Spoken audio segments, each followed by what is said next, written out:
All right, so we closed about 10 bips higher than where I expected us to.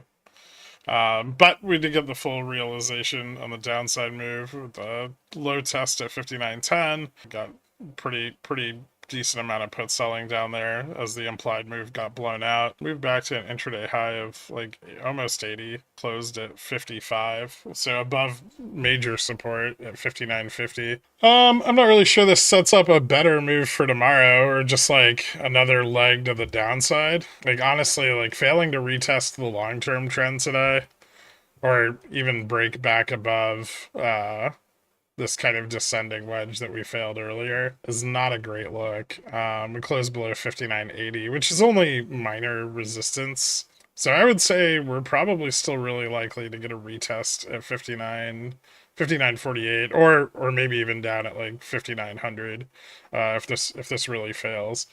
So things still look pretty bearish. This isn't even a reversal on the day. I mean, this is like almost reversed and then failed. So not a good look going into tomorrow. Dollar down pretty sharply again.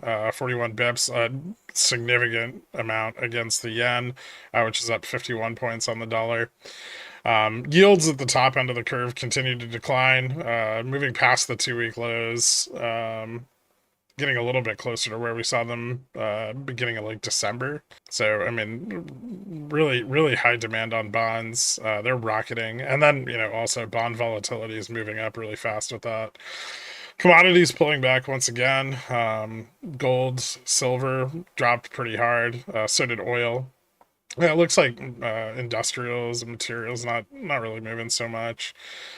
Correlation continued to break down. There's a little bit of recovery into the end of the day, but still a higher top and no lower low. So it looks like that's going to keep moving. Carry trade down to 8.4x leverage. This is probably the most significant thing we're going to talk about here at close is the forward yield on volatility going into tomorrow now positive 5.47%. And with bond demand picking up, the need to continue hedging that forward convexity is only going to increase. And so this starts to get like a bit of a runaway effect behind it. Which is really something we've seen tamped down very quickly on prior breakouts. Generally speaking, we don't stay here overnight. Usually by end of day, volatility has been under control, with the exception of like the major correction in August. Even here, I think we were only like October and early November. We were only above for a couple of days. So I mean, I kind of expect them to try to like push down on that, but also yields are like the yield curve is far flatter than it was on the prior breakouts of the forward yield on volatility, which makes the potential of this a lot more extreme. Back here, yield curve was moving up as volatility moved up.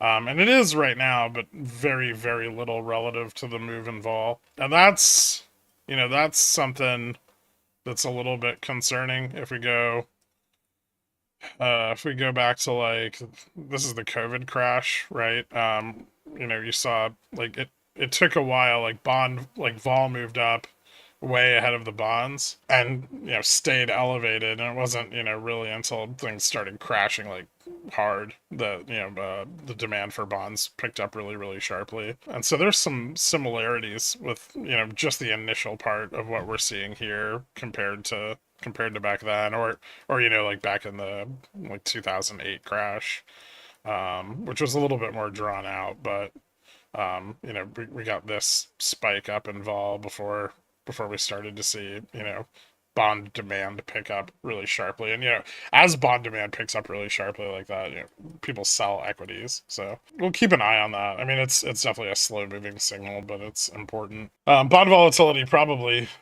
up again today, alongside correlation, which is kind of flattening out on its move up, but or at least not moving up as sharply as it did yesterday, but could still continue higher.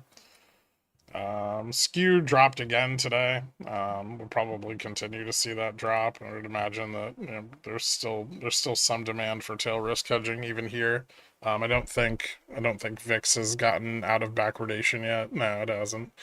46.12% of the S&P over its 20-day moving average, and another small drop in VIX cash VIX correlation. So we're not seeing people short vol hard, right? Usually on prior spikes, like if you look at this spike right here, vol got shorted really, really hard after that. Like the correlation broke apart really quickly.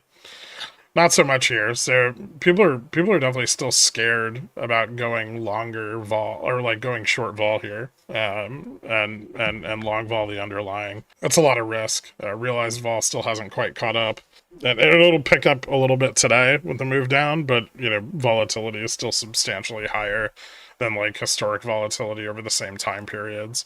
Which means, if you take the risk of shorting vol here before historic vol kind of catches up, you're risking volatility continuing to move higher, which is dangerous. Not too much of a change in Fed Fund future expectations, but a big drop in the bear steepener. Moved down 13%. Finally broke that low that we set back in early Feb. And so, bit of a pullback there. And lastly, I guess we could take a look at S&P on the daily. We did set a low today and closed above it, which may be significant going into tomorrow.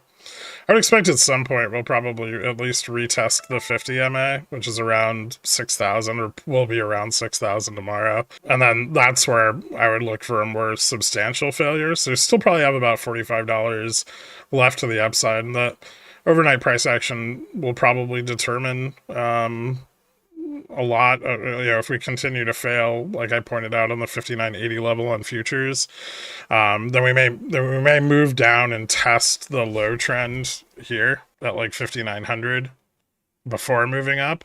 But if we open relatively flat tomorrow on close, I would expect that we would probably move up and test that 50 MA level. So we'll see where we open and what it looks like in the overnight. But I would say those are probably the two potential outcomes for tomorrow. Anyway, thank you guys so much for tuning in. I appreciate it, and I will see you guys bright and early. Later.